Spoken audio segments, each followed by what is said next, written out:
All right. There you go. All right. Okay. So, hi, everyone. How are Happy you all New Year. doing? There's Gabby. Okay. Um, so I hope everyone got lots of sleep and lots of resting because to us, 2026 is going to be fun. Okay. So, whole bunch of new countries added to the international travel ban. So you can see all of these. Um, and that is in addition to all the ones that were already in place. So that's a lot of countries. Um, so just some things that we have figured out that are happening just, pretty much since yesterday. So two of our, and this is really disturbing, they're Canadian nationals who happen to have been born in Iran and were stopped when they were trying to return to Temple. Um, and they have to go back to Canada and get some proof, something about that they had not served in the Iranian military. So I guess they have to get that from their government. I don't know, but that's going to delay them from entering. So that's a problem. We have an Indian national who had traveled outside the US, had a visa interview scheduled, and it was canceled. And now it's scheduled for later this year. So his department is understandably quite concerned about when he will get back. And this is so sad. We heard about a Tunisian national. He's at another school, tried to enter through Miami, um, and was basically put into secondary and interrogated for hours and then made to sign a self deportation request. Oh, God. Um, so when we say that travel is risky, it Yeah. can be like so. I understand. I truly understand that people want to travel, but you guys need to have like a plan B if they um, can't get back in, or if there's a delay, whatever. Um, yeah. Okay. And then, okay. So this new rule came out, and it is about cap subject H's, not what we do. So on a daily basis, this does not affect if you're trying to hire faculty, let's say, or whatever, or a postdoc.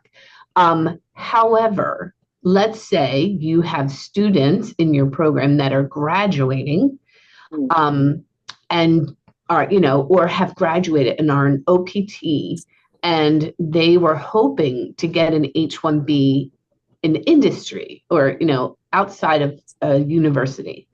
Um, that was already really hard, and it has become much, much harder for people who are just graduating or who are entry level, like bachelor's degrees, whatever. So basically, and I don't even handle these, so I'm not like any kind of expert, but basically they had been going into this registration lottery, and it was kind of whoever got picked got picked. The new process means that whoever is getting paid the most has more chances of winning. So let's say you have a bachelor's degree and the job requires a bachelor's degree, and you're being paid like the level one wage, just not a lot. You only have one entry into this lottery, if you will. But let's say that company is paying you, four times what that level one is being paid. They now get four entries into this lottery. So clearly, companies that have a lot of money will be able to pay people a lot more. But for people in science where money isn't, you know, around, that's going to be problematic. And so the reason why I'm bringing this up is not just because your graduating students or students that graduated on OPT are going to be freaking out, but also it means possibly you're going to have more people applying to university jobs because they can get an H, right? Whereas if they're going to be a level one entry, they're not going to have a great shot at it. So just be prepared for all of this. Okay, more fun with H's. It is so important more than ever that your H's, whatever we submitted on the LCA with their H-1B petition, is where they're really working. And also what their job is. So there have been plenty of times when I go to extend someone and they're like, oh no, I have this whole new job. That can't be happening now. Like, it just can't. For the university's sake, not my sake, for the university's sake, it's really critical that if someone from the government starts asking questions and they're wondering where your person is, if they are in a location that was not listed on the LCA and it's outside the US, the Philadelphia MSA, so Metropolitan Statistical Area. So let's say you have someone working hybrid, right? 3 days in, 2 days at home. If they're living in one of these places, it's okay that it's not on the LCA. But if they're living in Lancaster, like I literally have people that live in Lancaster and come in, which is crazy. But anyway, that is not in this Philadelphia MSA.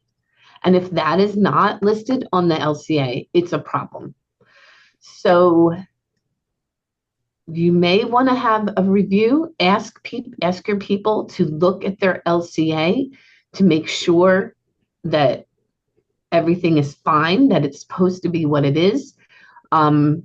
If you have people living outside these areas, you want to let me know because we need to put it on the LCA. Now, if they're living in Lancaster, but literally are coming into the office, or let's say they're, a physician and they're coming in every day to the office, it doesn't matter where they live.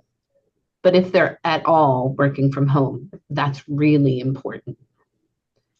And I added the LCA violations so everyone's aware.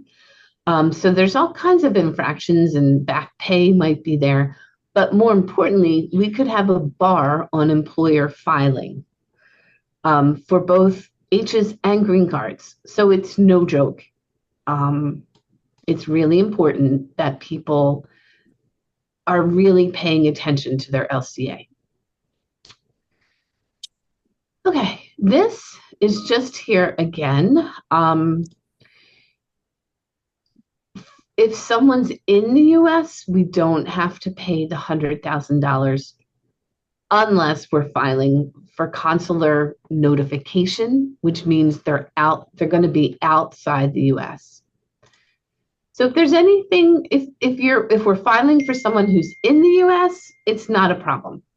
But if there's anything maybe you're not sure about, or you're thinking maybe it's going to be weird, just let me know and let's just talk it through. Okay. Okay, so this is just more about that. I left it in there because I'm still getting questions and I get it. It is super, super convoluted. We have not had any more information about exceptions to the 100K. Joan and Gabby filed one, but it's still, we haven't heard anything, right? Yeah, still nothing. And we filed it like 2 months ago.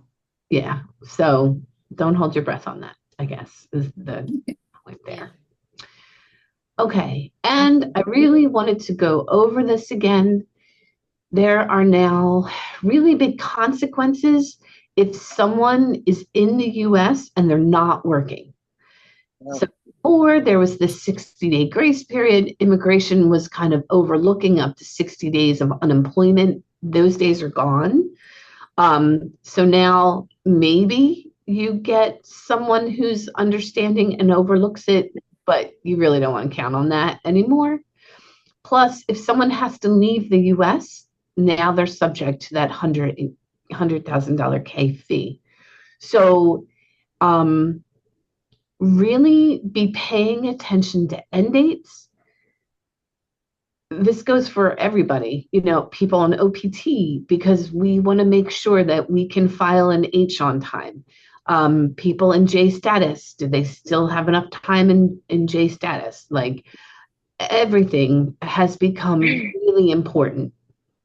Okay. Like, more so than it used to be. Before, the worst case scenario was someone would have to go outside the US, wait to get the offer letter, apply for a visa, and re-enter. That is now not really an option for most people because most employers are not going to pay 100K.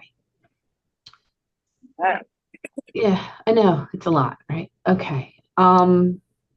Nina, this is you. Yeah, it's just to reiterate, when you are processing a postdoc appointment or any appointment that falls under my office, just a reminder, you're pulling all the letters and forms that we have each time you're doing an appointment. I can't tell you how many times I get outdated appointment letters they're like 2 years old. And just so you're aware, the last time that anything's been updated, we'll have that at the bottom of each appointment letter that tells you.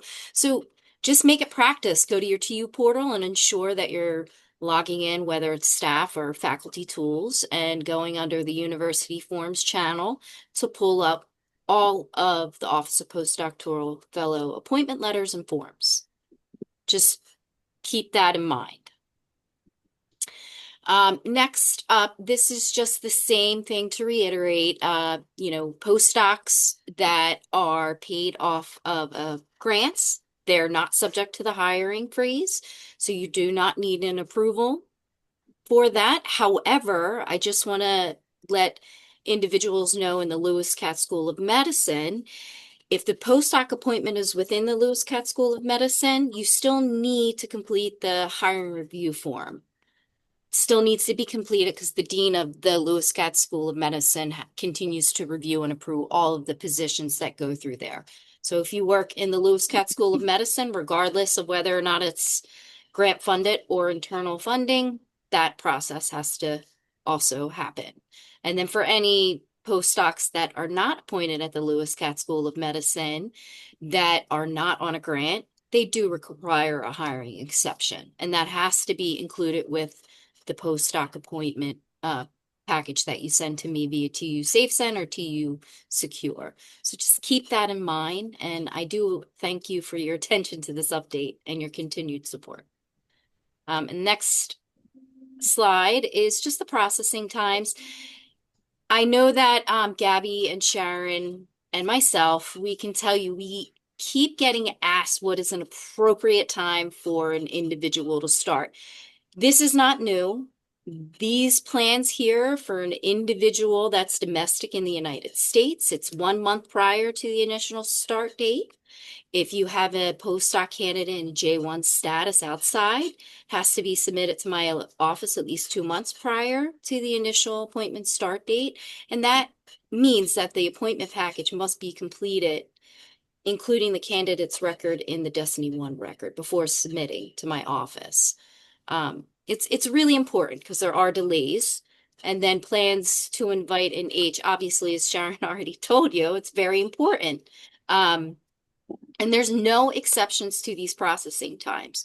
So if you do have faculty that keep giving you pushback, I do understand, and then you will send an email. I'm just going to reiterate this. And so if you have issues with faculty that say, I need this person to start today or next week, just forward the email and I will just go ahead and reiterate that there are no exceptions to our processing times. Yeah. Any questions regarding that? No? Okay. And then next is just the visiting research scholar processing times. Because I also handle visiting research scholars. So we have visiting research scholars and visiting research scholar in residence. If they're outside the US, at least 2 months prior to the initial appointment start date. And then again, it has to be completed. That includes Destiny 1. Plans to invite a visiting research scholar and visiting research scholar in residence in the United States 1 month, because transfers are easier. And a visiting graduate student scholar is in the United States. They don't require a visa, and it should be submitted to my office at least 1 month prior to the initial appointment start date. Same with J1 graduate student interns that are outside 2 months, right, Gabby? And then keep in mind also, the normal processing time for review for appointments that are submitted to my office are between 5 to 7 business days from the date that I receive it electronically. And then Office of Internet for Gabby, it's 10 business days after they've received the approval. So that's why these dates, these times and processing times for us are very important, because we work for the whole university. It's not just one department. Mhm. So if you have issues with faculty that keep giving you pushback, send the email, include myself, Sharon, or Gabby, Joan.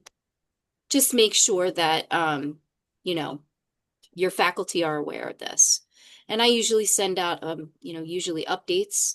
So when you get the updates advising you, reiterating our processing times, make sure you forward it to your faculty as well, so they're aware. Sharon, you want to jump in on this with the H-1Bs or no? The only thing I would add is that, it's really helpful for departments to kind of intervene with the applicants, to use Oh, yeah. a nice word. Like, in other words, when I have an applicant who keeps asking me if it's been submitted, I understand they don't always know what's going on behind the scenes, because it's not always appropriate for them to know what's going on behind the scenes. There could be salary issues, whatever. But it is really helpful for departments to sort of guide them and maybe even let them know not to ask. They'll be on the email when it goes out. If I need something, I will ask. A lot of people like to email me to tell me that if I need anything, I should ask them. No kidding. And believe me, if someone has an intense immigration question, I want them to email me. It's not that. But when it's the constant, like, did you submit it yet? How about now? How about now? That just takes away time from me actually doing stuff. So, yeah. But that's about it. Oh, and yeah, I mean, technically our H-1B processing time is 45 days from when I get a complete application. Oftentimes it doesn't take that long, but if there's issues, there really can be a delay. So just maybe if people know that going into it, they won't email me so much. That's about it. Could I add one last thing about processing times? Sure. So like technically, like Sharon said, it will take me 10 days maximum, but the biggest delay is usually the controlled tech form. So before you've even submitted the D1 application, if you know that you have somebody you're working on, you can send it to me early, just via email, and then that can be done faster, if you want. Well, actually, I really want people to do that. Like, Me too. Truly, because once that gets started, it's like one less thing I have to worry about. Except for obviously when I go to like start working on the petition and we still don't have it, then we have to ask Dwayne again. And sometimes there can be like a 3-week delay. That's unusual, but there can be. Yeah. So the controlled tech is one of the things you want to start as soon as possible. Sure. Yeah. Any other questions? Anyone have any questions or concerns or suggestions? Anything?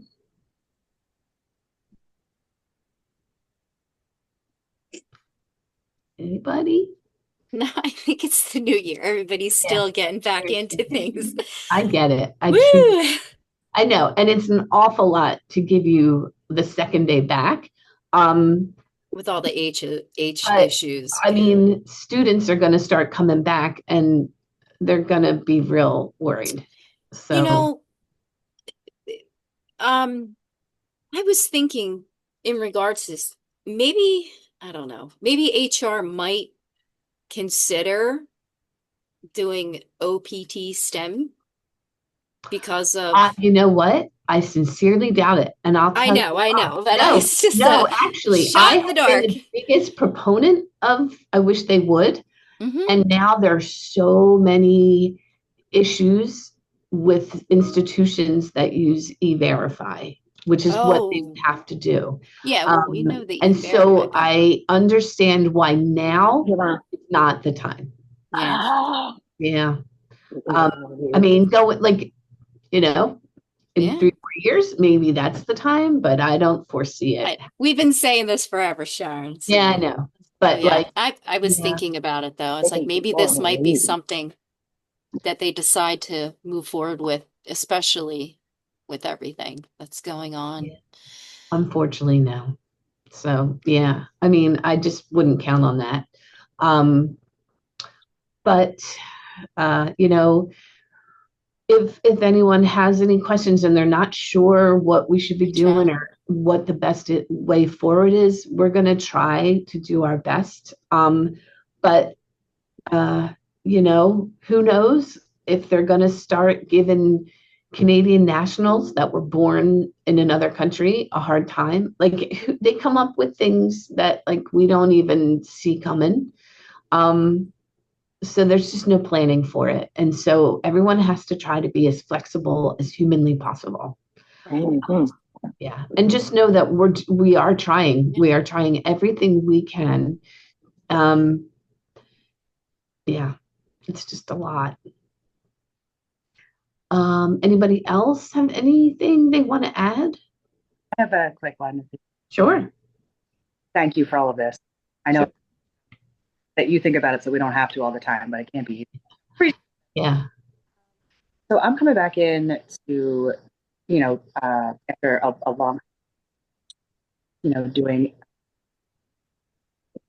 international. It's Steph, you're going in and out. Yeah. Sorry. Is that better? Yes. Yeah, I'm sorry. It was Perfect. my Go phone. ahead. I'm on my phone because it's a long story. No But worries. if I wanted to do like a refresher training on the Destiny One, like the process, the overview of the process, would I set that up individually, or do you guys do that like on a regular basis? I mean, we have a lot of stuff on our website. Okay. But if people find it helpful, I guess we could set up a Destiny One training. So I don't have anything coming up that's hot right out, like ticket right off the way, but nowhere to CEHD, and I'm probably going to take it from a Dave Devaney who's been doing a lot of our stuff for faculty for the past couple of years. And I just don't want it to be a last minute thing where I'm like, oh, I gotta relearn everything, and there's like a deadline and someone's yelling at me. Well, I mean, certainly when we're done, I can send you some links that you can just start looking at. Cool. But it's pretty straightforward. I mean, you click on the link and we'll give you yours. So can you send me an email of all the departments you should have access to? Yes. Like that's step one, I think, to make sure. Cool. Is it just education? Yeah, I'm just an now. Okay, that's easy enough then. Okay. Because sometimes people have like, CST and they have like 6 or 8 different portals. So I'll send you the portal and some links for you to review it. But if you have specific questions, let me know. Once you start working on the form, it's pretty